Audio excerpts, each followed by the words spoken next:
más grande de toda la historia del universo. Y está aquí, en este pasaje que vamos a leer. Comenzó diciendo el apóstol, perdón, además os declaro, hermanos, que el evangelio que les prediqué y que recibieron, en el cual también están firmes, por el cual también son salvos, si lo retienen como yo se los he predicado. De otro modo, creyeron en vano. Porque primero les he enseñado lo que también recibí, que Cristo murió por nuestros pecados conforme a las Escrituras, que fue sepultado y resucitó al tercer día conforme a las Escrituras, que apareció a Pedro y después apareció a los 12, que después apareció a Jacob,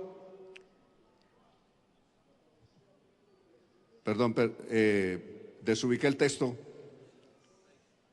el 6.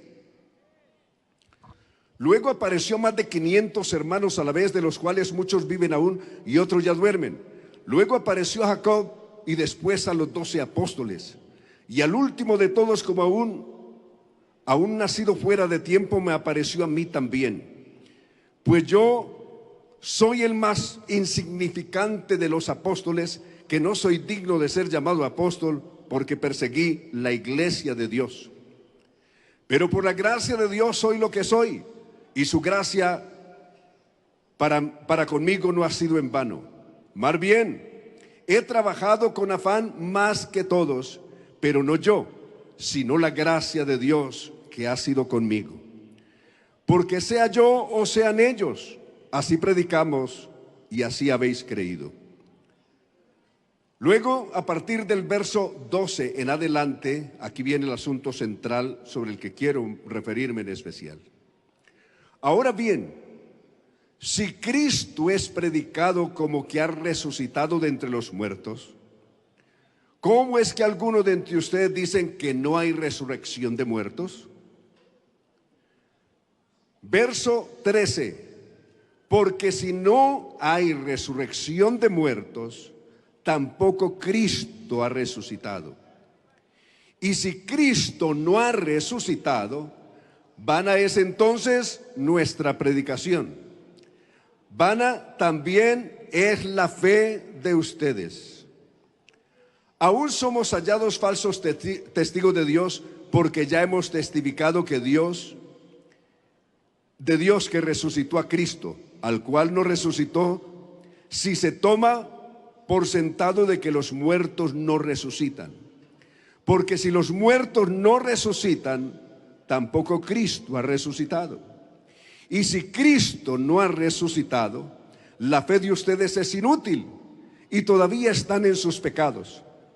En tal caso, también los que han dormido en Cristo han perecido. Y si solo en esta vida tenemos una esperanza, si solo para esta vida tenemos la esperanza en Cristo, somos los más miserables de todos los hombres. Pero el verso 20 dice, pero ahora Cristo ha resucitado de los muertos. Quiero que me acompañen todos a decir, pero ahora Cristo ha resucitado de los muertos, todos. Pero ahora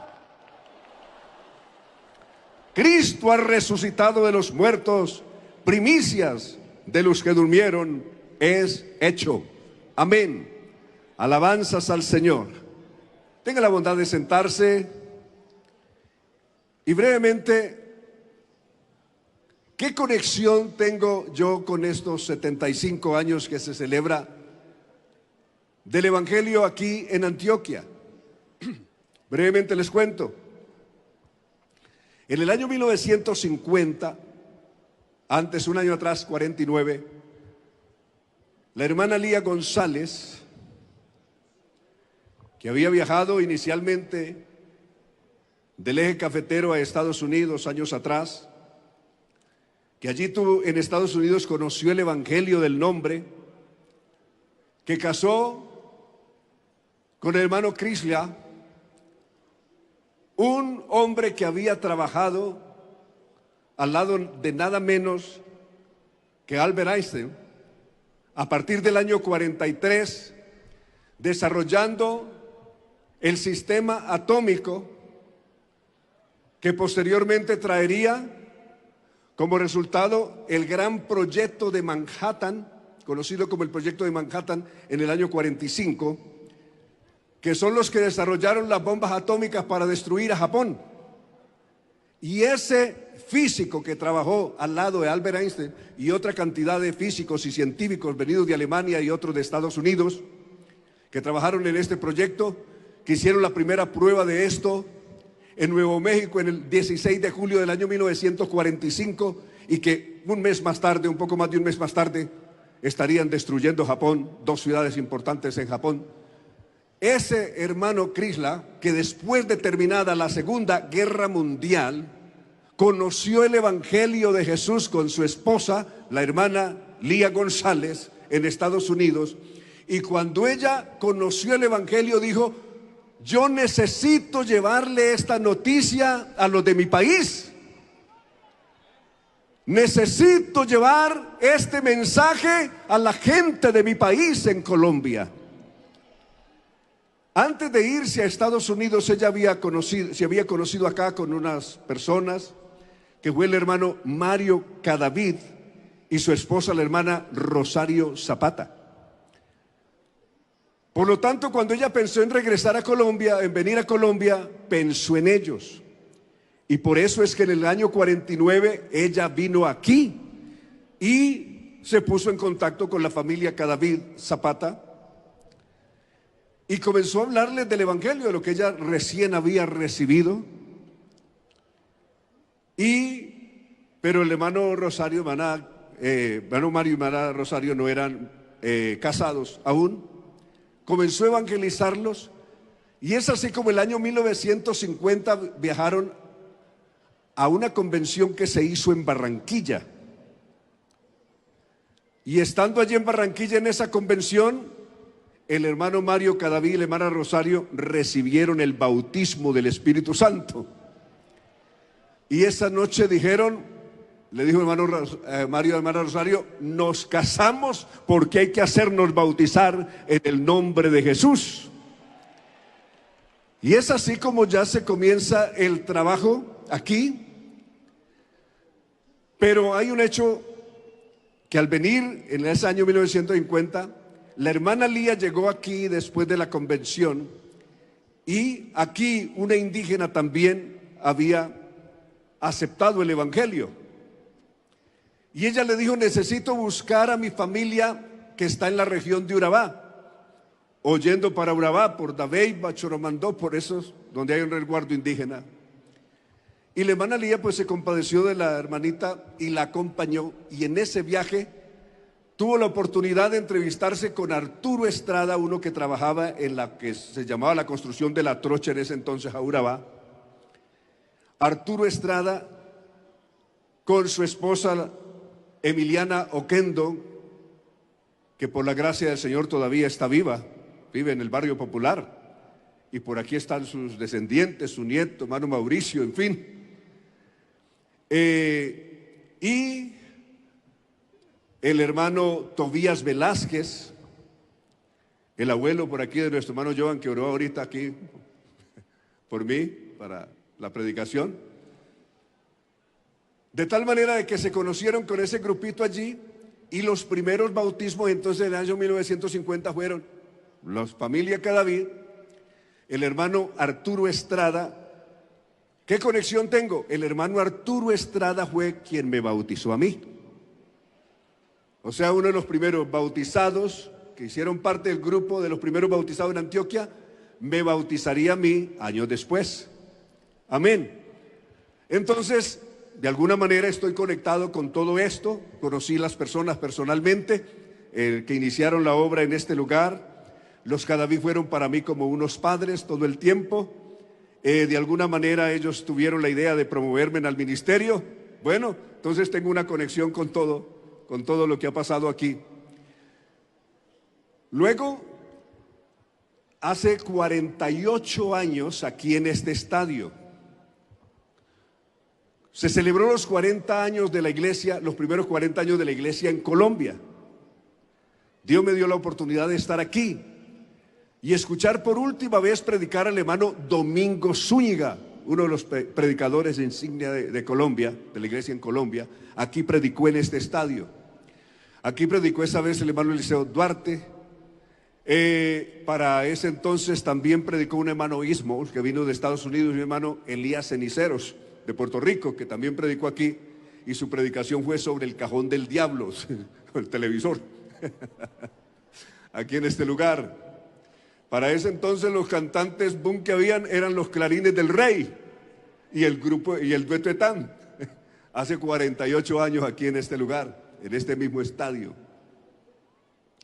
Aquí, al día siguiente tendría la oportunidad, el evento terminó, fue viernes y sábado, y al día siguiente, domingo, el hermano que envió al hermano Larsen a Colombia, del Canadá, predicó en la iglesia central, donde se hizo como el cierre de la convención, con un tema apasionante sobre Jesús como el buen pastor. Un tema extraordinario que tocó mi vida tremendamente. Amén. Entonces tengo muchísimos recuerdos y de alguna manera conectado con la historia, como que también el primer pastor que hubo en Colombia, reconocido en Colombia, fue Campo Elías Bernal. Yo tuve la oportunidad de ser pastor asistente de él aquí en la ciudad de Medellín.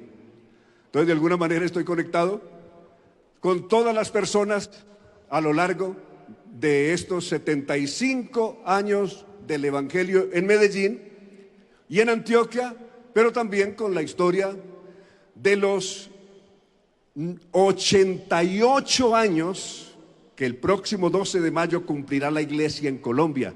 Estamos a 2 años de celebrar los primeros 90 años de la iglesia del Señor en Colombia. Alabanzas al Señor. Bueno, de pronto el consistorio nos sorprende anunciándonos desde ya un macro programa para esos 90 años, porque creo, bueno, aquí tenemos al segundo vicepresidente y al director de misiones extranjeras. Entonces, algo debe estar pasando, algo se debe estar pensando para esos 90 años de la iglesia en Colombia. Alabanzas al Señor. Bien, después de esta introducción, vamos a ir a lo más importante de todo lo que nos convoca aquí. Es la palabra del Señor. Alabanzas a Dios. Quiero hablarles del evento más grande, extraordinario que haya ocurrido en la historia del universo. Sin este hecho, este universo no valdría nada, no significaría nada, no valdría la pena para nada si esto no hubiera ocurrido. Alabanzas a Dios. Si Cristo no hubiera resucitado de los muertos, vano sería estar aquí. Vana sería la vida. No valdría la pena para nada, este universo no valdría nada si Cristo no hubiera resucitado de los muertos. El diablo y la muerte tendrían absoluto señorío sobre todo, y usted y yo estaríamos perdidos para siempre. Alabanzas a Dios. De ahí que el hecho más extraordinario ocurrido en la historia es la gloriosa y poderosa resurrección de Cristo de entre los muertos. Aleluya. Alabanzas a Dios. Veamos un hecho, veamos algunos hechos. Primero quiero mencionarles que Cristo es un personaje de la historia. No es un personaje venido de otro planeta. No es un fantasma. No es un ser imaginario. Es un ser 100% real que vivió aquí. Alabanzas a Dios. Ese hecho está registrado en las Escrituras en el mundo secular, en los grandes historiadores que han habido por lo menos en los últimos 20 siglos. No es un hecho entonces desconocido para nadie. Incluso está recogido en los diversos libros de religión de otras creencias. Sin embargo, recogen el hecho extraordinario de la resurrección de Jesús, como lo es el mismo Corán. Aleluya. Entonces, quiero comenzar por esto. Cristo vivió aquí. Conforme a las escrituras del Antiguo Testamento, Cristo nació aquí, en esta tierra. Tal como lo habían dicho los profetas, así se cumplió. He aquí que el mismo Señor os dará señal: una virgen concebirá y dará a luz un hijo y llamará su nombre Emanuel. Isaías capítulo 7, verso 14. Y así se cumplió. Isaías 9:6, porque un niño nos es nacido, hijo nos es dado, y el principado sobre su hombro, y llamará su nombre admirable, consejero, Dios fuerte, Padre eterno y príncipe de paz. Alabanzas a Dios. Lo que ya había dicho Isaías en su capítulo 35, decídalo de corazón apocado, no temáis. He aquí que vuestro Dios viene con retribución. Dios mismo vendrá y os salvará. Alabanzas al Señor. De tal manera de que el hecho de la venida del Señor y de su nacimiento se cumplió, tal como Pablo dice, conforme a las escrituras. Nada faltó, todo se cumplió. Ahora, también es un hecho real, registrado plenamente, de que Él vivió aquí. Aleluya. San Juan capítulo 1, verso 1 dice: en el principio era la palabra o el verbo, y la palabra era en Dios, y la palabra era Dios. Y en el verso 10, en el mundo estaba, y el mundo no le conoció, aunque el mundo había sido hecho por él. Y en el verso 14, y aquella palabra se hizo carne y habitó entre nosotros, y vimos su gloria, gloria como del unigénito del Padre, lleno de gracia y de verdad. Entonces es un hecho de que Él estuvo aquí. Aleluya. Pero quiero referirme brevemente al Calvario. En San Lucas, en el capítulo primero, San Mateo capítulo 26, 37, comienza con la angustia de Jesús. La angustia de Jesús comenzó en el huerto de Getsemaní. Ese verso 37 dice: desde entonces comenzó Jesús a angustiarse. Marca el inicio de su angustia que lo llevaría hasta el Calvario. En el capítulo 23 del Evangelio según San Lucas, en el verso 22, 44 de Lucas, dice cómo fue su angustia en el huerto. Su sudor era como grandes gotas de sangre, registra el evangelista allí.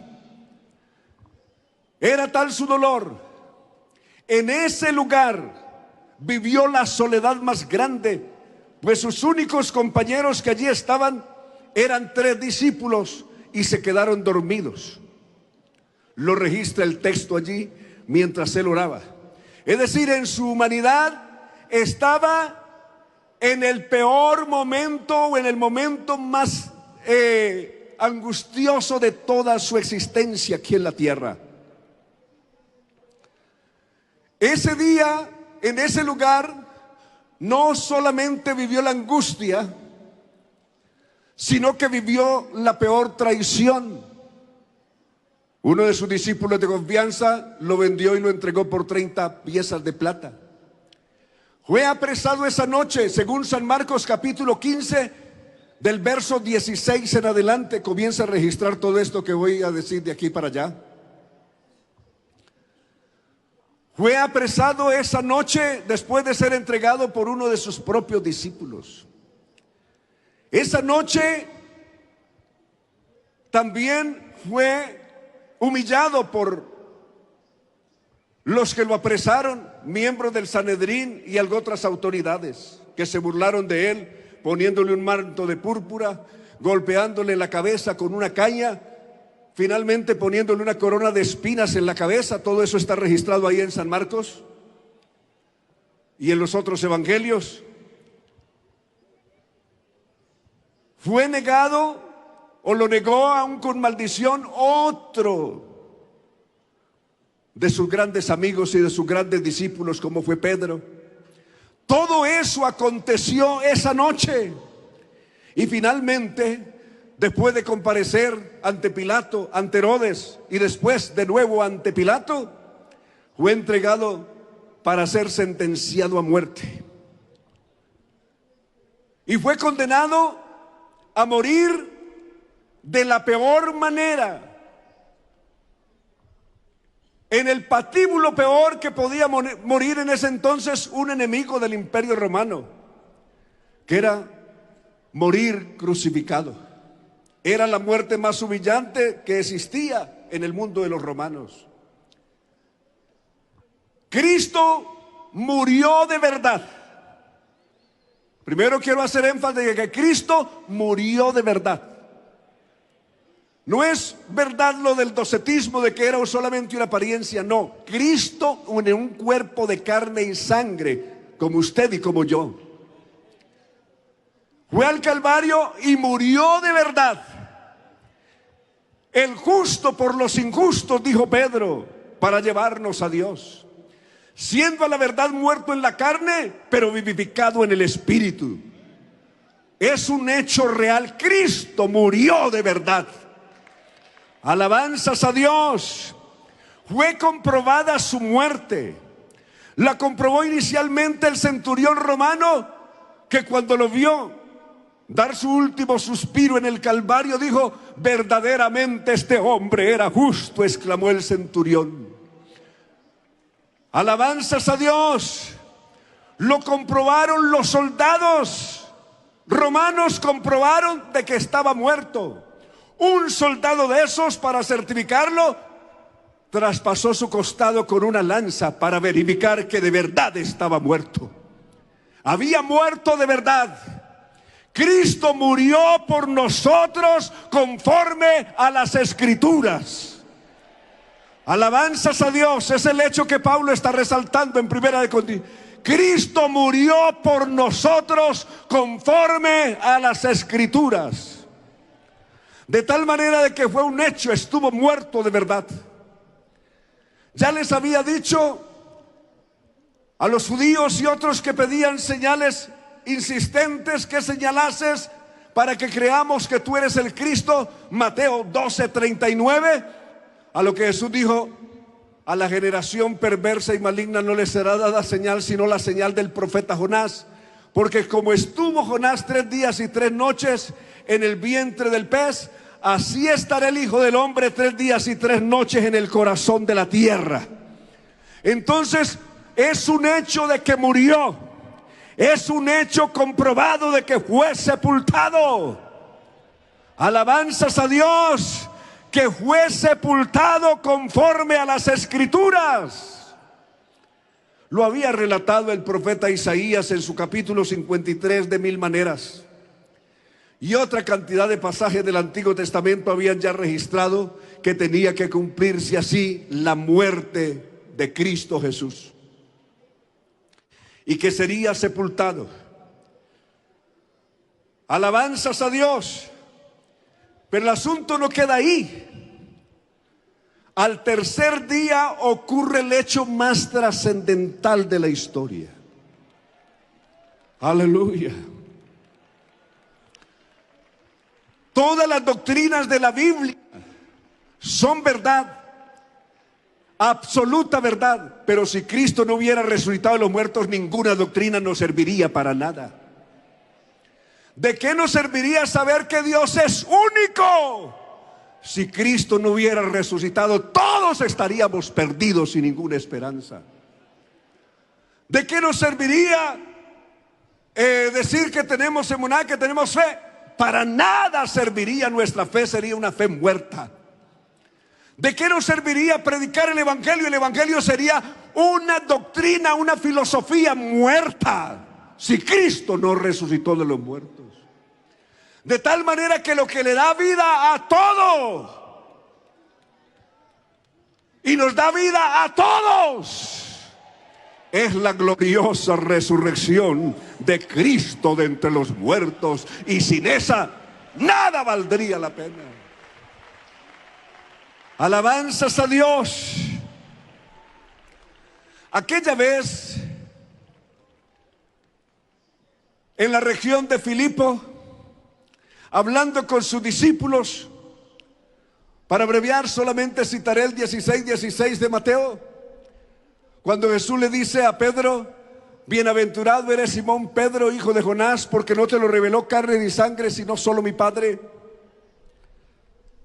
Y yo también te digo que tú eres Pedro, y sobre esta roca edificaré mi iglesia. No la iglesia de Pedro, ni el edificador es Pedro, sino que la iglesia es de Cristo, y el que la edifica es Jesucristo. Alabanzas a Dios. Y las puertas del Hades, escúcheme esto, la mitología egipcia creían en el dios de la muerte, conocido como Sekhmet. Era el dios de la muerte en la mitología egipcia. En la mitología griega, Hades, hermano de Poseidón, era el dios de los muertos. En las diversas creencias de Europa, como Eri y otros, eran el dios de la muerte. Aquí más cercano para nosotros, en la cultura religiosa mexicana, era la diosa muerte la que tenía el señorío sobre todos los muertos, y hasta el día de hoy le rinden culto a la diosa muerta en México y Guatemala. En Cuba, los santeros que vinieron de África adoraron al dios de la muerte con el nombre de Changó o Santa Bárbara bendita. Recuérdenlo, la canción de la cubana diciendo que viva Changó, Santa Bárbara bendita. En Puerto Rico lo adoran hasta el día de hoy como San Eliseo, el dios de los muertos o el dios de la muerte. Todos esos nombres existen en la mitología universal y otra cantidad de nombres. Pero la Biblia identifica el verdadero Señor de los muertos que había. El verdadero Señor de los muertos, la Biblia lo llama el diablo, o lo llama muerte. Dos términos, como la Biblia se refiere. ¿Quién era el emperador de la muerte? Hebreos 2:14. Como los hijos participaron de carne y sangre, él también participó de lo mismo, para destruir por medio de la muerte, ¿a quién? A Senjer de Egipto, a Hades de Grecia, a San Eliseo de Puerto Rico, a la diosa muerte de México. Es decir, es el mismo, la misma figura. Por eso Jesucristo dijo: las puertas del Hades, es decir, del emperador de la muerte, no prevalecerán contra mi iglesia.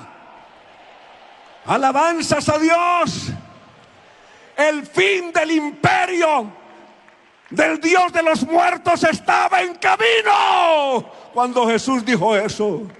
Las puertas del Hades o de los muertos o del diablo no prevalecerán contra mi iglesia. ¿Por qué? Porque Cristo iba a acabar con el emperador de la muerte y con la muerte misma. Aleluya. Alabanzas a Dios. Por eso destruyó con su muerte en la cruz del Calvario, destruyó al emperador de la muerte, es decir, al Dios de los muertos, a Hades, el Dios del inframundo. Lo destruyó y libró a todos los que por temor de la muerte estaban por todo el tiempo sujetos a semejante servidumbre. Alabanzas a Jesús. Jesucristo es nuestro más grande libertador. Nos liberó del emperador de la muerte, destruyéndolo. Y segunda de Timoteo capítulo 1 verso 10 dice que Cristo quitó la muerte, la diosa muerte que estaba atravesada en el camino de todos los mortales. Cristo quitó la muerte y sacó a la luz la vida y la inmortalidad por el Evangelio. Alabanzas a Dios, alabanzas a Dios. De tal manera que la resurrección de Jesucristo es el hecho más grande, extraordinario, que sin este nada valdría la pena. Con la resurrección de Cristo de entre los muertos, no solamente se destruyó el emperador de la muerte, Satanás, y la muerte misma. Se han destruido todos los argumentos materialistas, negacionistas, de ateísmo y lo que sea. Todo eso se derrumbó. Aleluya. Por allá por el siglo V antes de Cristo comenzó la famosa filosofía atómica. Leucipo y Demócrito fueron los primeros exponentes de este argumento, que más tarde puliría algo otros filósofos que vinieron, diciendo que no hay resurrección de los muertos, porque en el mundo, toda la materia que existe en el universo está compuesta simplemente por la partícula más pequeña que existe en la materia, que es el átomo. Y el átomo es energía pura. Por lo tanto, la energía no se agota, sino que se transforma. De ahí vinieron las ideas del panteísmo y vinieron las ideas materialistas, incluyendo la que expondría el famoso el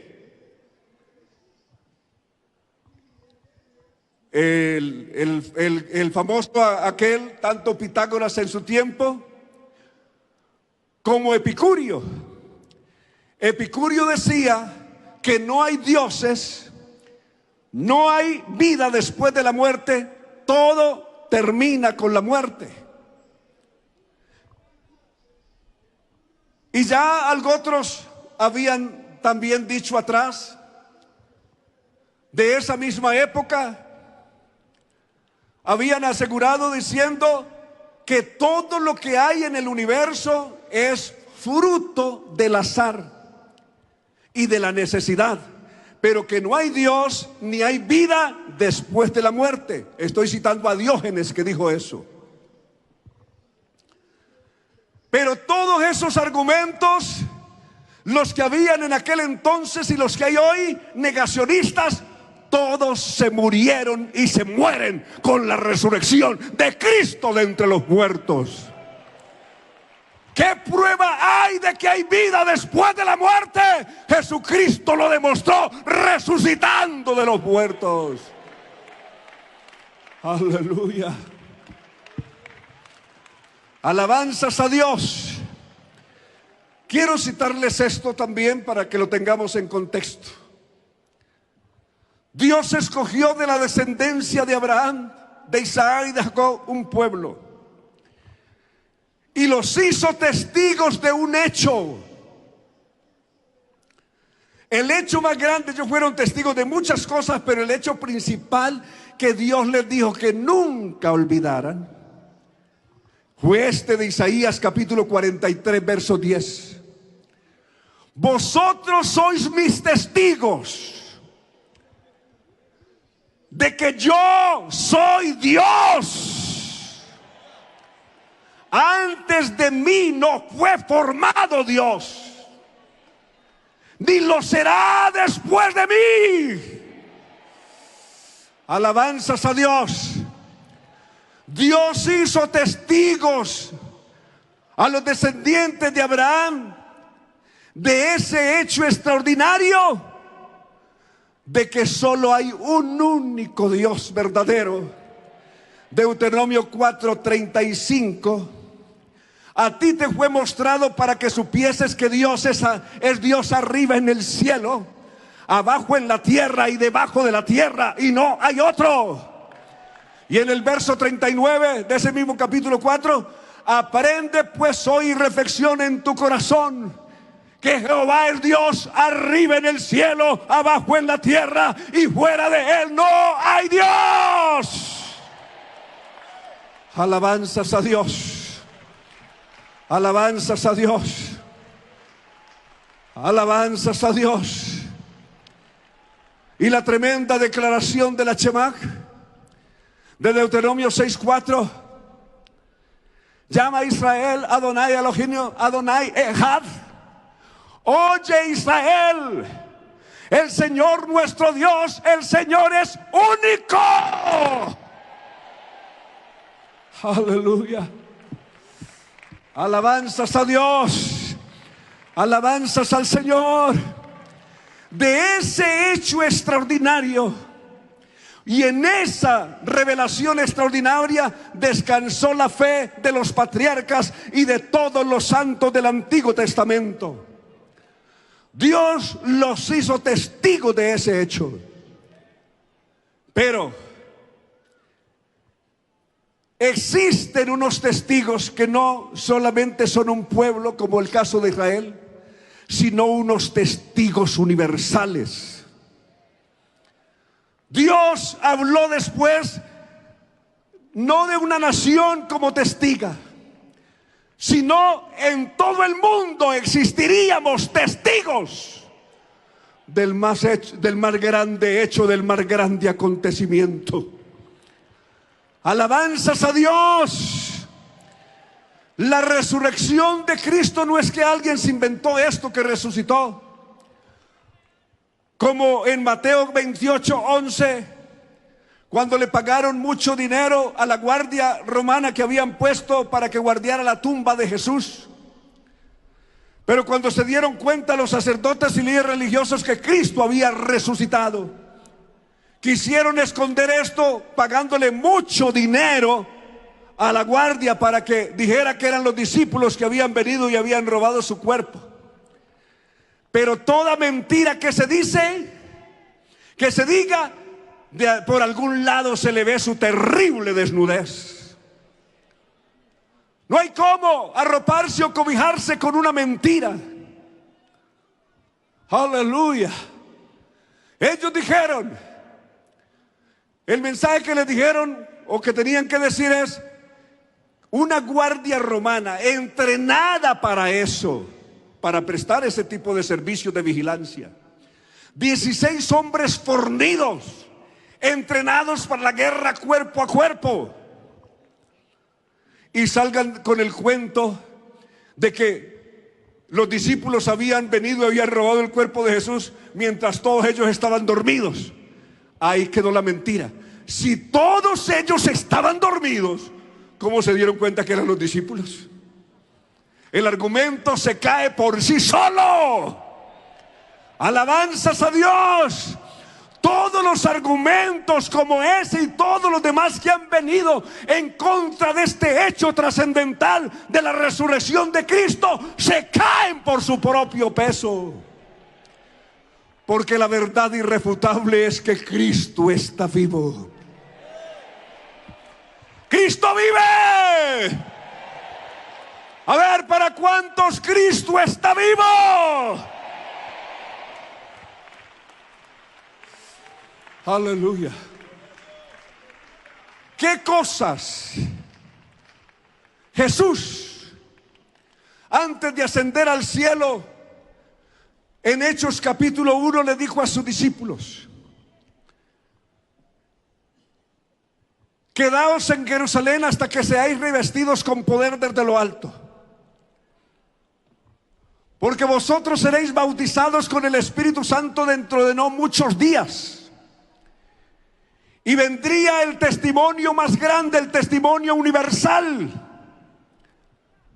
Cuando hayan recibido el bautismo del Espíritu Santo, me serán testigos en Jerusalén, me serán testigos en Judea, me serán testigos en Samaria, y me serán testigos hasta lo último de la tierra, incluyendo Medellín, Colombia. Alabanzas a Dios. ¿Testigo de qué? Testigo de la resurrección. Testigo de la resurrección. Oiga eso. Hechos capítulo 1, verso 22. Tenían los apóstoles, mientras esperaban Pentecostés, allí en el aposento alto, que escoger uno que reemplazara a Judas, que había caído de este ministerio. Y entonces la resolución a la que llegaron es que de todos los que han estado con nosotros desde el bautismo de Juan, es decir, que estuvieron a lo largo de toda la vida ministerial de Jesucristo aquí en la tierra, de esos que han estado con nosotros desde el bautismo de Juan hasta hoy, que comieron y bebieron con Jesús después de que resucitó de los muertos, se ha hecho testigo de la resurrección de Jesucristo de entre los muertos. Alabanzas a Dios.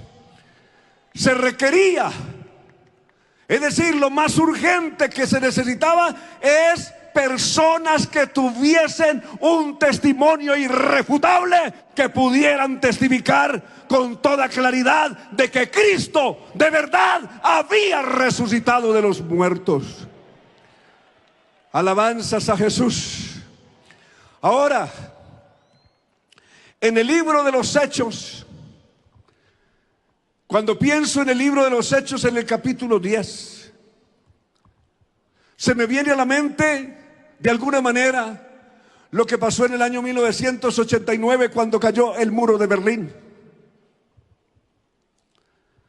Israel y gentiles habíamos estado separados de Israel. Una gran pared, una gran muralla de separación. Ellos con las promesas, nosotros los gentiles sin nada. Alabanzas a Dios. Aleluya. Pero aquella vez no fue Gorbachov el que llegó para ordenar que se cayera el muro de Berlín. Fue Jesucristo el que derrumbó el muro de separación. Alabanzas a Dios. Jesucristo le había dicho a Pedro en aquel pasaje que ya citamos de Mateo: a ti daré las llaves del reino. Todo lo que ates en la tierra será atado en el cielo, y lo que desates en la tierra será desatado en el cielo. Esas llaves equivale que Pedro sería el primero que le predicaría el evangelio a los judíos, como ocurrió en Hechos capítulo 2. Siendo 12, el escogido fue Pedro. Así lo había ordenado el Señor. Y en Hechos capítulo 10, para ese entonces ya estaba convertido Saulo de Tarso. Felipe, el evangelista que evangelizó Samaria, vivía en Cesarea en esos días de Hechos 10. Sin embargo, el ángel que le aparece en la visión a Cornelio no le dijo: manda a llamar a Felipe que vive aquí en tu ciudad.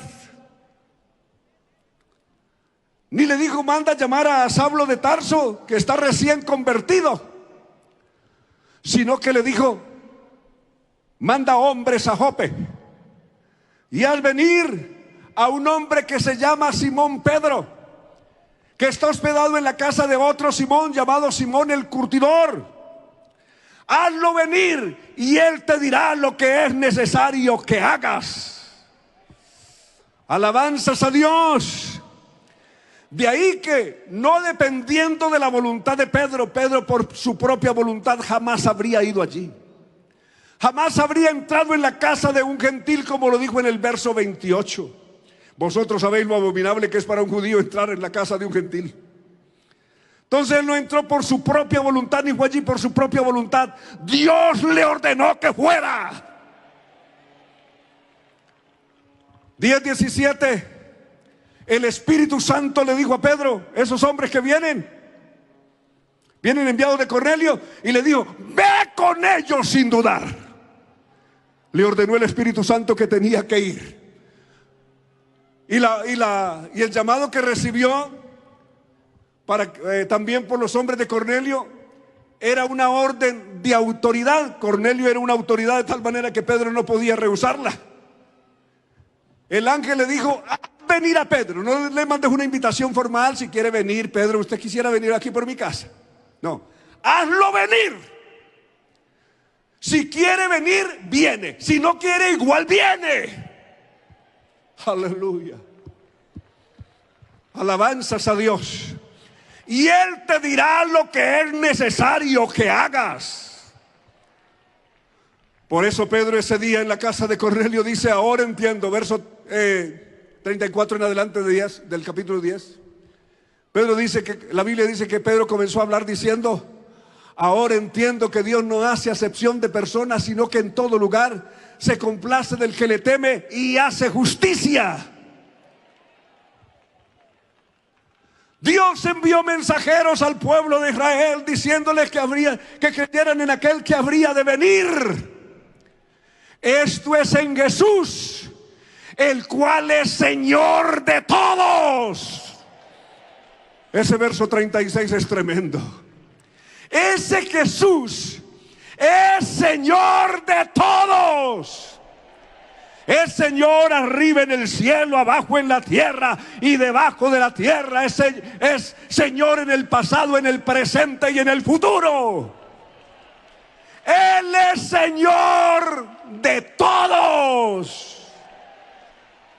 Aleluya.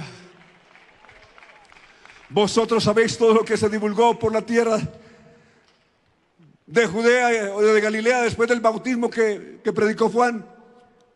Cómo Jesús vino predicando el evangelio del reino de Dios y sanando a todos los oprimidos por el diablo, porque Dios era con él.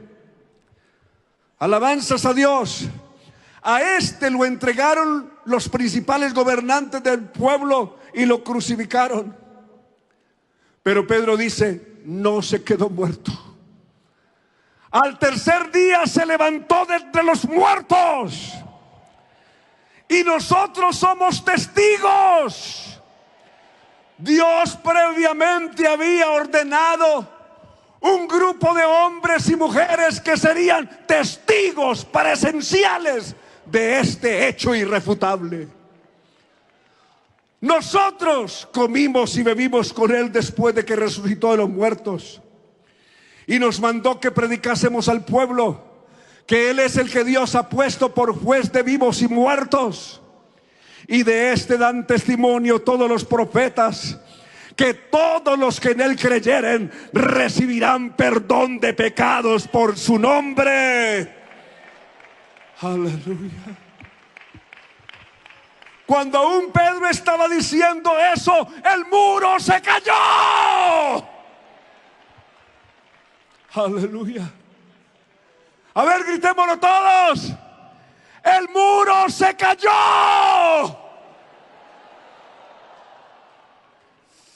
Aleluya. En Pentecostés el Espíritu Santo se derramó sobre los creyentes judíos, lo que demostraba de que Dios tenía un programa con ellos.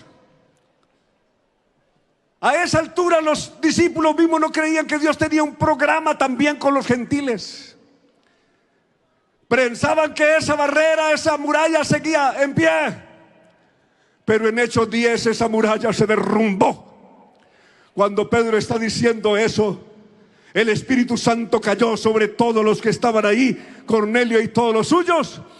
y los judíos discípulos que habían ido con Pedro se quedaron atónitos de que también sobre los gentiles se derramara el don del Espíritu Santo, porque los oían que hablaban en otras lenguas y magnificaban a Dios. Alabanzas a Dios. Ese día, lo que separaba, el muro que separaba o que nos separaba a los gentiles del pueblo de Israel, ese día se derrumbó ese muro. Y Pedro lo había reconocido atrás. Ahora entiendo que Dios no hace acepción de personas, sino que en todo lugar se compadece del que le teme y hace justicia. Ese día se derrumbó el muro. Y Pedro usó las llaves ese día del reino para abrir también la puerta de los gentiles, como lo registra Hechos capítulo 15, verso 7 y verso 14. Dios escogió por primera vez que los gentiles oyesen la palabra del evangelio por mí, dijo Pedro. 15:7. Y enseguida Jacob lo ratificó en el verso 14, diciendo: ya ustedes saben cómo Dios visitó por primera vez a los gentiles para tomar de ellos un pueblo para su nombre. Estaba hablando del ministerio de Pedro allá en la casa de Cornelio. Alabanzas a Dios.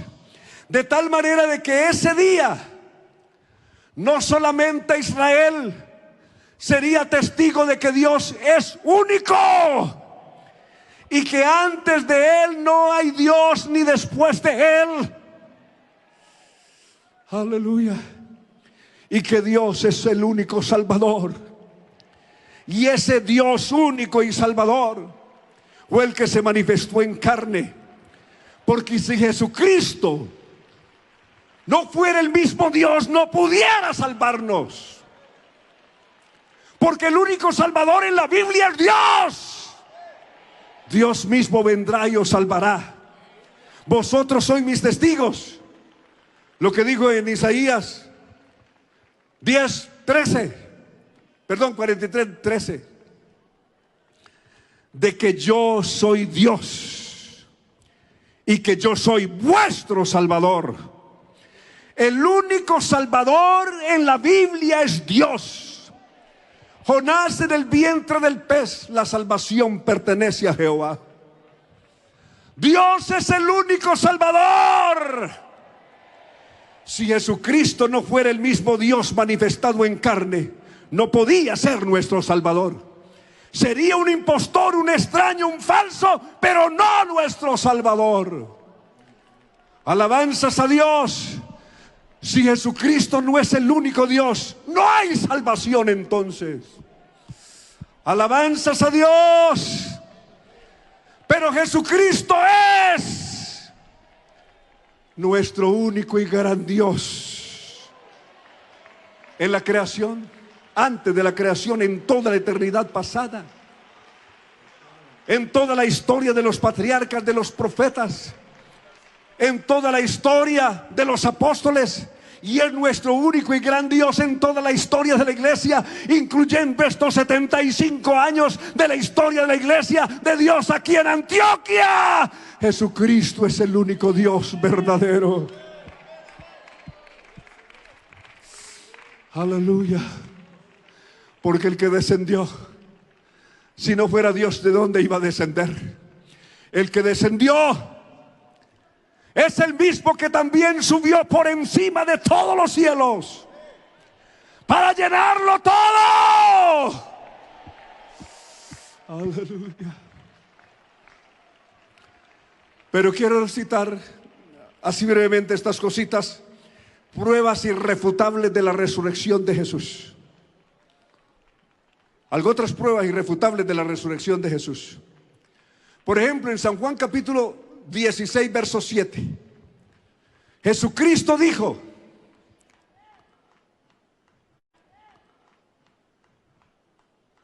os conviene que yo me vaya. Él comienza diciéndole: porque yo les he dicho estas cosas, tristeza ha llenado su corazón. Pero él dice: les digo la verdad, ¿Saben cuál es la verdad? Les conviene que yo me vaya, porque si no me fuera, el Consolador no vendría. Les conviene que yo me vaya. ¿Por qué? Porque el Consolador es el mismo. Alabanzas a Dios. Se iba de en medio de ellos en su cuerpo humano, en su cuerpo de carne, pero regresaría a ellos en espíritu, como ya también se los había dicho en San Juan 14, 16 y 17. Les conviene que yo me vaya.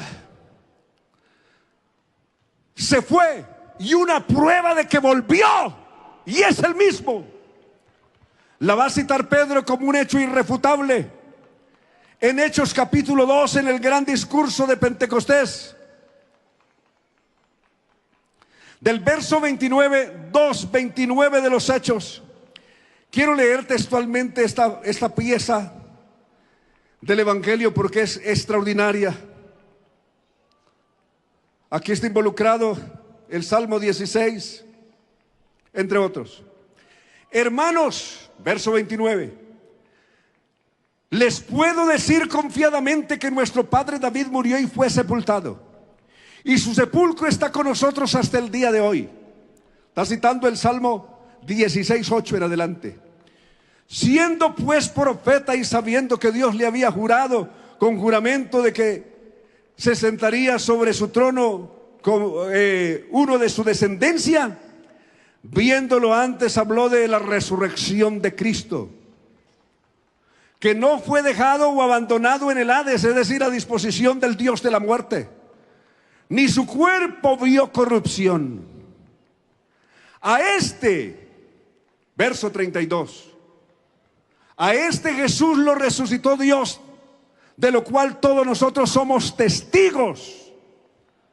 Lo que estábamos hablando, testigo de la resurrección.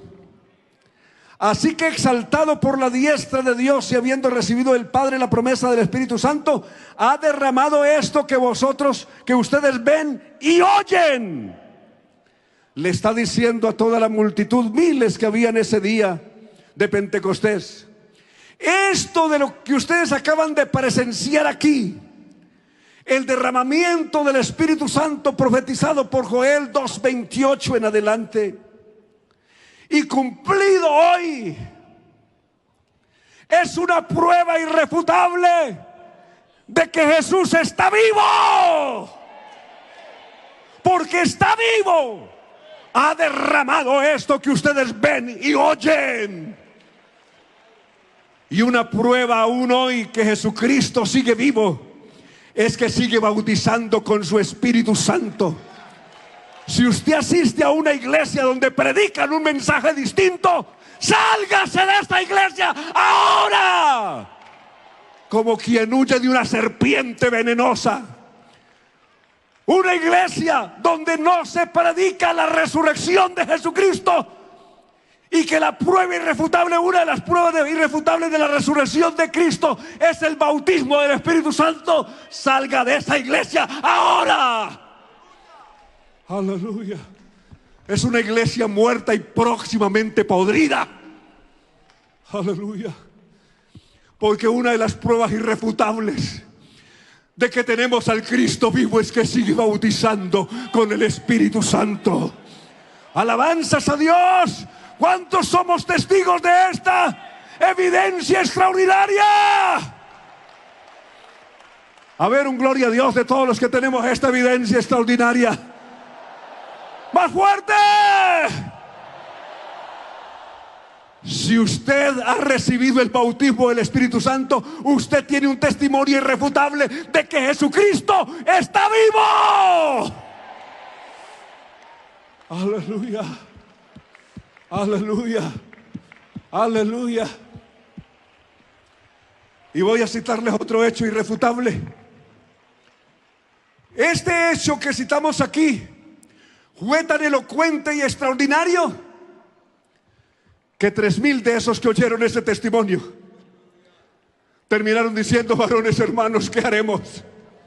Y Pedro les dijo: arrepentíos y bautícese cada uno de vosotros en el nombre de Jesucristo para el perdón de los pecados, y recibiréis el don del Espíritu Santo.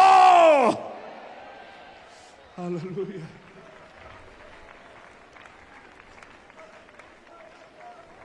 Alabanzas a Dios. ¿Cuántos seguimos creyendo que Jesucristo es el único Dios verdadero? ¿Cuántos seguimos creyendo que Él se levantó de entre los muertos y está vivo? ¿Cuántos tenemos evidencia? ¡Evidencia! A ver, ¿cuántos testigos?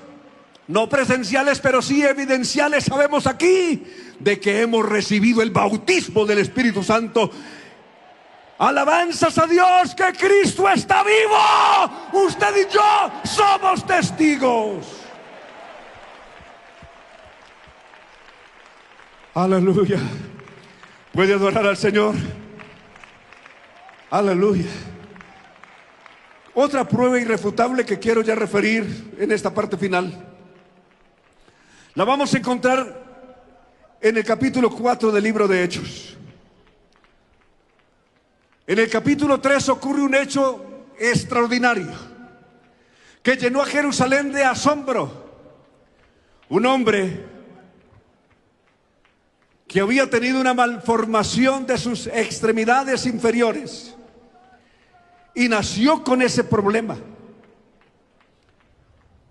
Él nació así, no se desarrollaron nunca sus extremidades inferiores, y llevaba 40 años viviendo de la caridad pública y sentado allí a la entrada del templo de Salomón, en el atrio.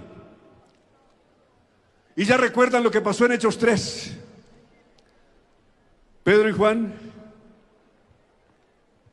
le dijeron al hombre: míranos. Y le dijeron: no tenemos plata, tampoco tenemos oro, pero en el nombre de Jesucristo de Nazaret, levántate y anda. Y de inmediatamente el hombre saltó. Se le desarrollaron sus extremidades y comenzó a saltar y a glorificar a Dios. Alabanzas a Dios. Esto causó todo un revuelo y un escándalo en toda la ciudad de Jerusalén, porque toda Jerusalén fue testiga de ese hecho. Y el capítulo 4 lo registra de esta manera. Verso 7 en adelante del capítulo 4 de Hechos. O del verso 5. Al día siguiente aconteció que se reunieron en Jerusalén los gobernantes de ellos, los ancianos y los escribas. Es decir, el mismo consejo que había condenado a Jesús a muerte. Estaban el sumo sacerdote Anás, Caifás, Juan, Alejandro y todos los del linaje del sumo sacerdote. Y poniéndolos en medio, les interrogaron: ¿con qué poder o en qué nombre han hecho ustedes esto? Verso 8, la respuesta de Pedro, lleno del Espíritu Santo, les dijo: gobernantes del pueblo y ancianos, si hoy somos investigados acerca del bien hecho a un hombre enfermo, de qué manera éste haya sido sanado, sea conocido a todos ustedes y a todo el pueblo de Israel, que ha sido en el nombre de Jesucristo de Nazaret, a quien ustedes crucificaron y a quien Dios resucitó de los muertos. Alabanzas a Dios.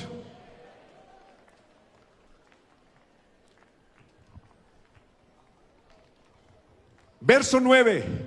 Si hoy somos investigados acerca del bien hecho a un hombre enfermo, ¿de qué manera éste haya sido sano?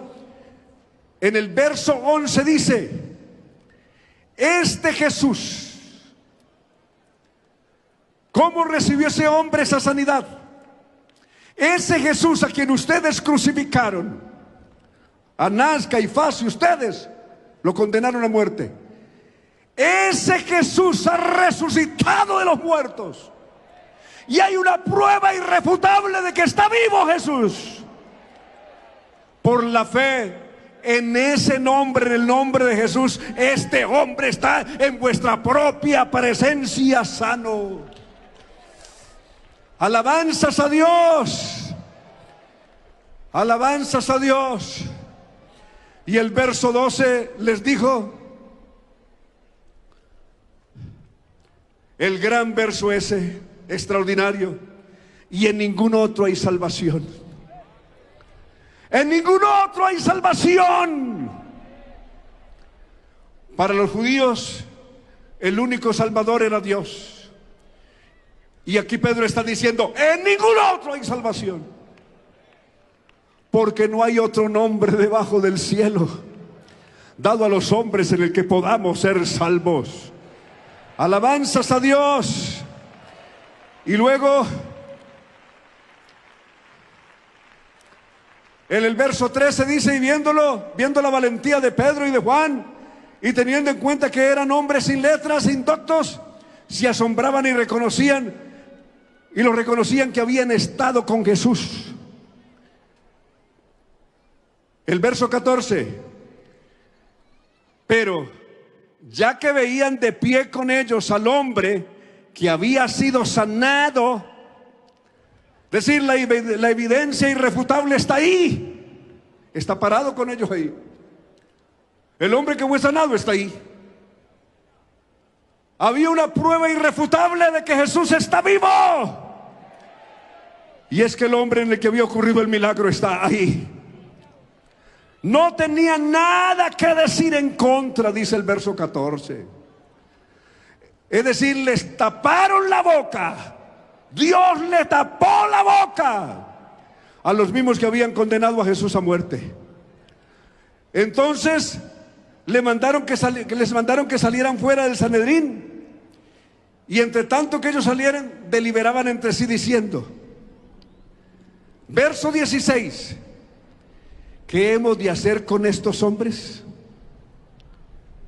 Porque de cierto es evidente, no solamente a ellos, sino a todos los habitantes de Jerusalén, que una señal irrefutable ha sido hecha por medio de ellos, y no la podemos negar. Nos tragamos la lengua frente a ese hecho. Alabanzas a Dios. La corte que condenó a Jesús a muerte, ahora se tuvieron que tragar la lengua, sus palabras, sus argumentos, pues hay una prueba irrefutable de que Jesús está vivo. Y la evidencia está ahí. Aleluya. Aleluya. Aleluya. Alabanzas a Dios. Alabanzas a Dios. ¿Hay alguno aquí que sea testigo también de ese hecho evidencial? ¿Alguno que haya sido sanado de una enfermedad? De esas diagnosticadas de la manera peor. ¿Hay aquí personas sanadas de un cáncer, por ejemplo? ¿Los hay? ¿De otras enfermedades crónicas incurables? Eso prueba de que Jesús. ¿Qué prueba eso? Que Colombia seguimos siendo testigos. Que Colombia seguimos siendo testigos. En Colombia seguimos siendo testigos de que Jesús está vivo.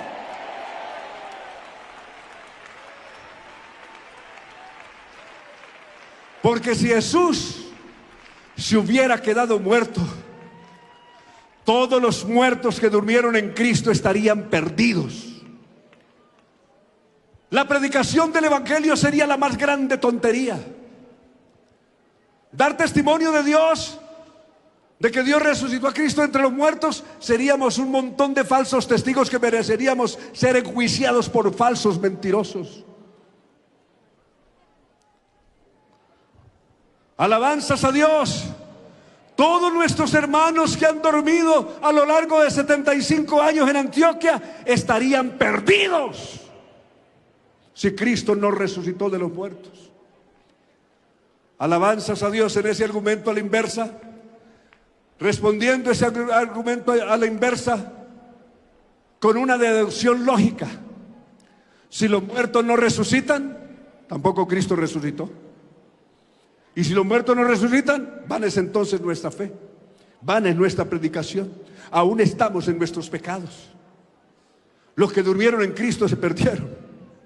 Esa es la deducción lógica a un argumento en inversa. Pero la concluyente verdad irrefutable es esta. Aleluya. El verso 19 de ese capítulo. Si Cristo no resucitó, Leucipo, Demócrito, Epicurio, todos tendrían razón de que no hay resurrección de muertos y que la única vida es esta. Por ello, los de Epicurio se daban completamente a los placeres, a toda suerte de vida bacanal, porque no había sino esta vida y después de esta vida no seguía nada. Y si solamente es esta vida, pues comamos y bebamos que mañana moriremos. Y ahí se acabó todo. Pero hay un hecho irrefutable e innegable. El gran grito de Pablo en el verso 20. Mas ahora Cristo ha resucitado de los muertos. Primicia de los que durmieron es hecho.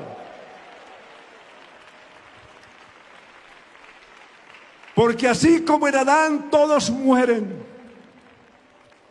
por la muerte por un hombre entró en el pecado, entró en el mundo el pecado, y por ese hombre entró la muerte, y la muerte pasó a todos. Pero si el pecado y la muerte entraron en el mundo por un hombre, hay un segundo hombre que vino del cielo. El mismo 1 Corintios 15:47. Hay un segundo hombre que vino del cielo, el cual es el Señor, es Cristo. Alabanzas a Dios. Y por un hombre la muerte entró en el mundo y la muerte reinó sobre todos los hombres, también por un hombre. También por un hombre. Alabanzas a Dios. Un hombre. ¿Y por qué un hombre? ¿Por qué un hombre? El redentor del hombre tenía que ser un familiar. De ahí que cuando Dios se manifestó en carne fue para hacerse familiar nuestro, para ser nuestro redentor. Si no se manifiesta en carne, si no participa de carne y sangre como nosotros, no podría ser nuestro redentor. Porque el redentor, Levítico 25:25, tenía que ser alguien de la familia. Para Dios hacerse miembro de nuestra familia, se manifestó en carne. Participó de lo mismo que usted y yo hemos participado, de carne, de sangre y carne y agua, huesos, y se hizo nuestro redentor. Y ahí que en su condición, si en su condición divina es nuestro Padre, en su condición humana es nuestro familiar, nuestro gol, nuestro hermano. Diciendo: anunciaré a mis hermanos tu nombre, y en medio de la congregación te alabaré. Aleluya. Él se hizo uno de nosotros. Y por eso Pablo dice, Tito 2:11, porque la gracia de Dios que trae salvación a todos los hombres se nos manifestó, enseñándonos que renunciando a la impiedad y a los deseos mundanos, vivamos en este siglo sobria, justa y piadosamente, aguardando la esperanza bienaventurada y la manifestación gloriosa de nuestro gran Dios. Aleluya. En su divinidad es nuestro gran Dios, y en su humanidad nuestro gran Redentor. Nuestro gran Dios y Salvador Jesucristo, quien se dio a sí mismo por nosotros para redimirnos de toda iniquidad y purificar para sí un pueblo propio, celoso y de buenas obras. Aleluya. Alabanzas a Dios. De ahí que nuestro Salvador es nuestro único Dios. Nuestro Redentor es nuestro único Dios. Y aquí en Colombia vemos una iglesia que somos testigos de ese hecho. Y del hecho más glorioso es que Cristo sigue vivo. La tumba de los grandes está ocupada. La tumba de Jesús está vacía. Aleluya. No busquéis entre los muertos al que vive. Esta semana la gente está buscando un muerto, un Cristo muerto, cargando un Cristo muerto, adorando un Cristo muerto.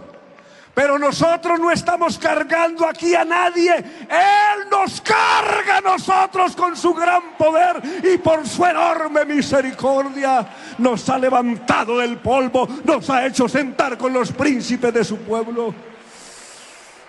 Aquí está el Todopoderoso Señor nuestro. Aleluya. Aleluya. Quiero que cerremos puestos en pie, por favor. Y vamos a cerrar con estas palabras. Todos los que puedan ponerse de pie. Segunda de Timoteo, el capítulo 2. Capítulo 1. Segunda de Timoteo,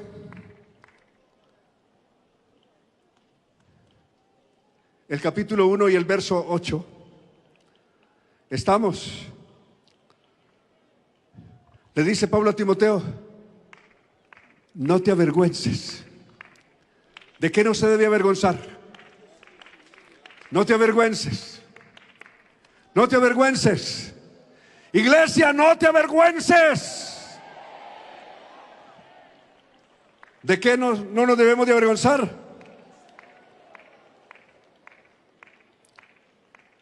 No nos debemos de avergonzar de dar testimonio ¿de quién? Por tanto, no te avergüences de dar testimonio de nuestro Señor, ni de mí, prisionero suyo. Más bien, sé partícipe conmigo de los sufrimientos por el Evangelio, según el poder de Dios. Fue Él quien nos salvó y nos llamó con llamamiento santo, no conforme a nuestras obras, sino conforme a su propio propósito y gracia, la cual nos fue dada en Cristo Jesús antes del comienzo del tiempo. Y el verso 10: y ahora ha sido manifestada por la aparición de nuestro Salvador, Cristo Jesús, el cual quitó la muerte. A ver, ¿qué tal si gritan conmigo? Jesucristo quitó la muerte. A ver, yo les escucho. Jesucristo quitó la muerte.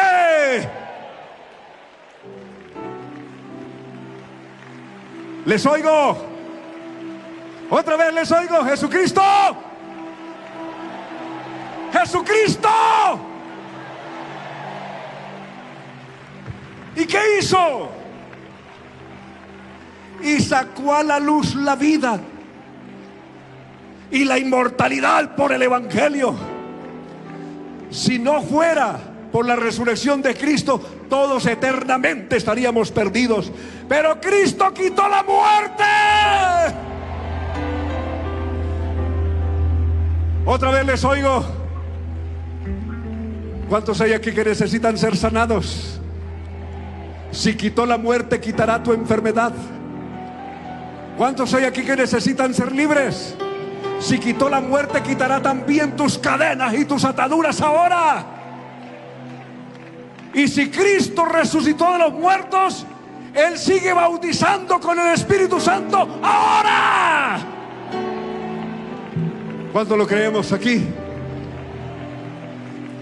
A ver cuántos sedientos de recibir el bautismo del Espíritu Santo allá hay. A ver cuántos hay aquí sedientos. Pues aquí está nada menos el que quitó la muerte y sacó a la luz la vida. ¿Cuántos hay que necesitan ser sanados? Otra prueba irrefutable de que Jesús está vivo es que sana a los enfermos todavía. A ver, ¿en cuántos se está moviendo esa gloria de Jesús? ¿Cuántos tienen esa fe que ahora mismo va a ocurrir el milagro? A ver, levante su mano. ¿Cuántos necesitan ese milagro ahora en sus vidas?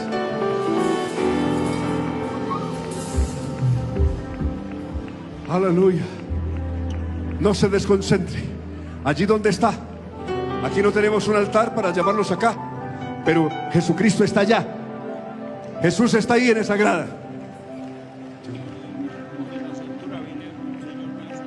Amén, amén. Aquí hay un hombre que cree que Jesús está vivo y que Él sigue salvando y sigue sanando ahora. Aquí está este hermano que cree que Jesús lo sana. Y por la fe en su nombre es confirmado eso ahora. Allá también en usted. A ver, les oigo. Vamos a invocar ese nombre que es sobre todo nombre. Soberano Señor Jesús, invoco tu grande y majestuoso nombre, Jesús de Nazaret, en esta hora. Y en ese glorioso nombre suyo ordenamos que hoy como ayer sanidades, prodigios y milagros sean hechos mediante el glorioso nombre de Jesús de Nazaret. Jesús,